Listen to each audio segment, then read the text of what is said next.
What? I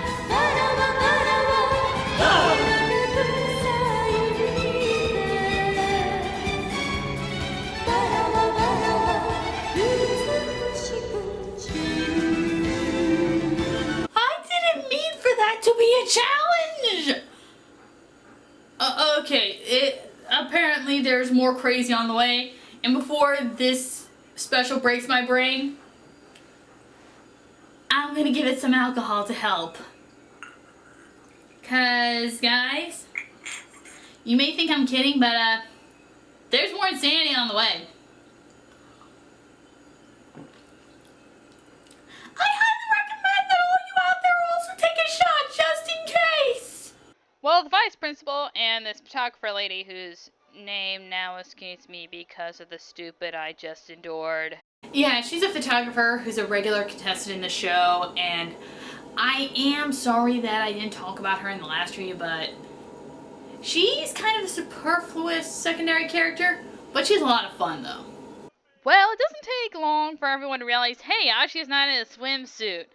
So they all kind of try and get her into one. She says she lost it, and Nakatsu pulls out these lepers. It looks like it may turn into a strip show, but thankfully she is saved by Sano, who says that Ashia has a cold and is unable to participate.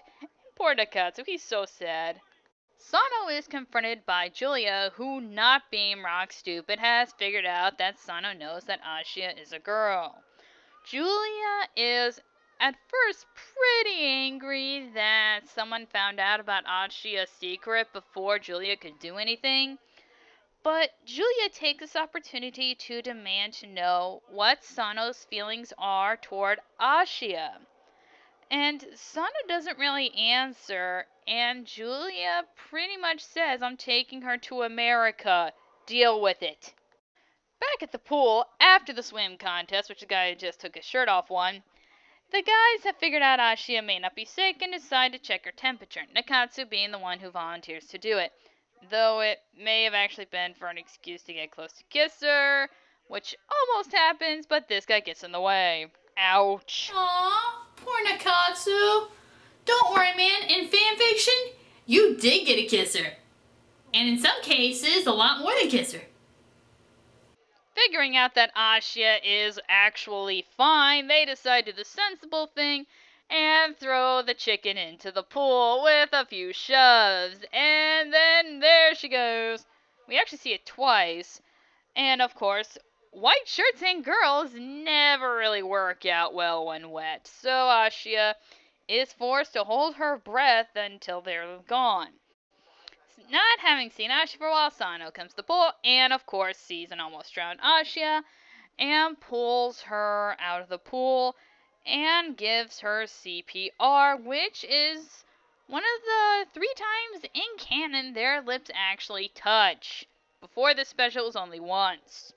One awkward cut later, Ashia is in Yumida's office, and Yumida has also figured out that Sano knows that Ashia is a girl. Yumida also knows what Julia is planning and asks Sano could he live with himself if Ashia was gone. Instead of thinking about that question, he realizes, oh my goodness, I actually kissed Ashia, even if it was with CPR, and gets a serious case of the giggles. Ashia wakes up and Sana pretty much tells her that Yumida's the one who saved her.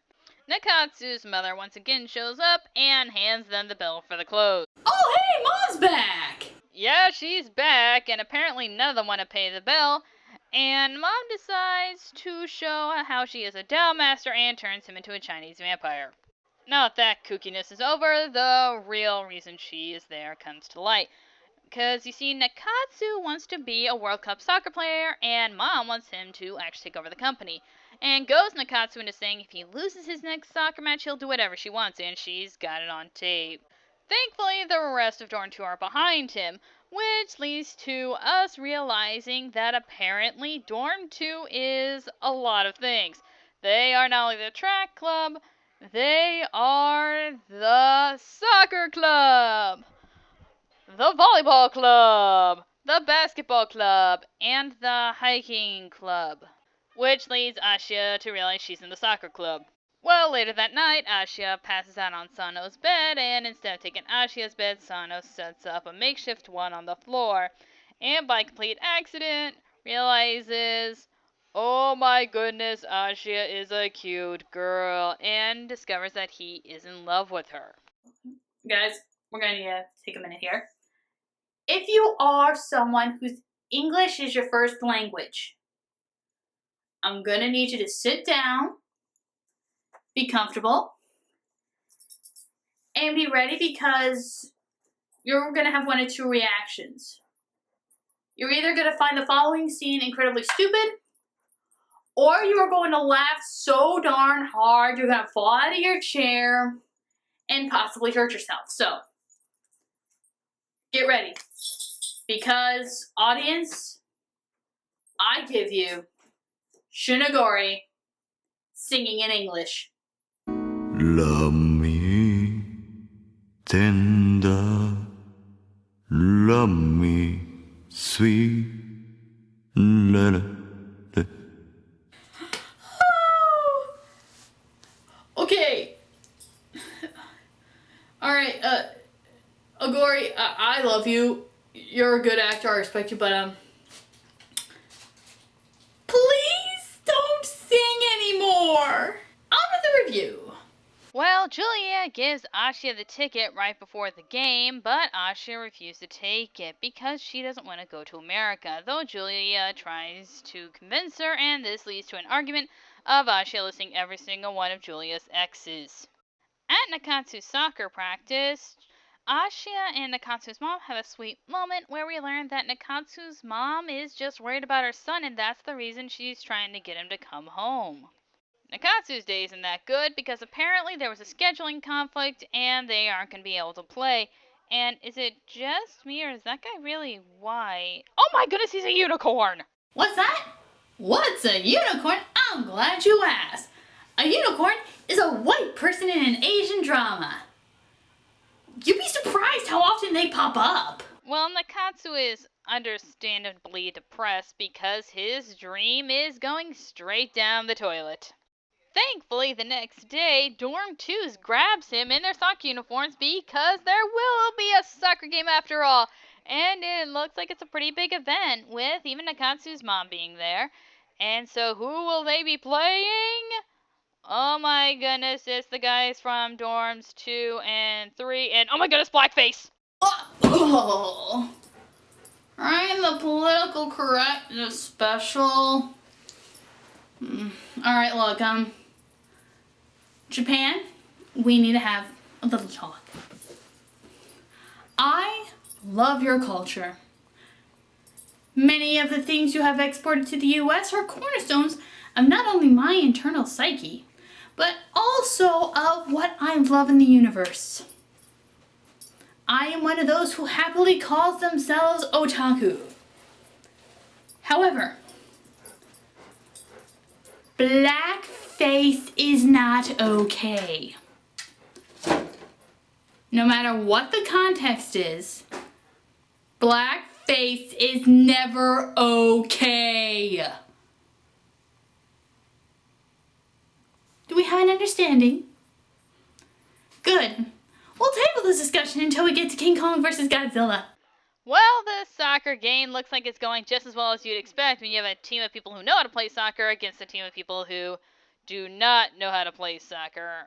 Although, thankfully, they do start getting the hang of it, and it does start to get a soccer game, with Nakatsu scoring a goal, but I don't think it should count because that ball is CGI. But thankfully, we get a real goal this time. Although, soon the game dissolves into this weirdness with Nakatsu going, oh crud, come on guys, my future's on the line here. Well, Nakatsu sees his mom leaving and stops her to say, I'm gonna live my own life and follow my dreams no matter what you say. But mom just kind of turns around and goes, you won your soccer game 2-0. Have fun. You won the bet. Live your own life. Alright, I'm going to stop here for two reasons. First, the ending of the special is one of my favorite endings of all time in this franchise. Not just this special and the Japanese version, but all of them. It brings a little tear to my eye when I watch it, and I do not want to cry on camera. At least not today. The second reason, you kind of saw the ending of the plot right there. The story itself, it really ends there. The last 20 minutes are the flash forward to 2008 when the special takes place, and the conclusions of all the plot lines we saw at the beginning, including a really funny scene with Ashia's family, which is just priceless. But yeah, after that, there's not really much else to tell. You already saw the most insane stuff there is to see. So, sayonara everybody, and if you excuse me, I'm gonna go look online for a dog. I really want a dog. I don't care, we're getting a dog.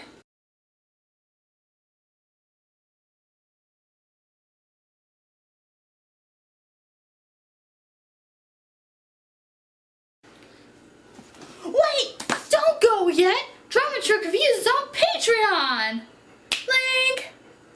Yes, we are now on Patreon, and we have some great rewards set up, including deleted scenes from the 2nd and 5th episode of Drama Chick Reviews. There is also a fun video of the Otaku Girl Squad meeting Gaston, which is a laugh riot. And coming in August, well, it'll be late August because I gotta get the regular episode out first, there is gonna be the Lost Drama Chick Reviews episode of Lady Oscar, the French-Japanese co-production. It is gonna be sweet. Yes, it will. Also, if you can't support me on Patreon because either you're not in the US or because you just don't have the funds, I also have an Etsy store. Link! And here are some of the fine products that are being sold on Etsy right now. Barrettes, along with bracelets and necklaces. Also paintings. Fun fact, all those things you just saw are ready to ship worldwide. It doesn't matter what country you're in, I will make sure it gets to you. May take a while, but it will get shipped. Also, in the Etsy store coming up soon will be knitted products, along with some more steampunk jewelry and another painting. Also, if you cannot give me any financial support, then share this video, subscribe it, share it, let people know about it. And if you want to talk to me, I'm on Twitter. Yes, I'm on Twitter. You can bug me there. Well, sayonara. See you next time.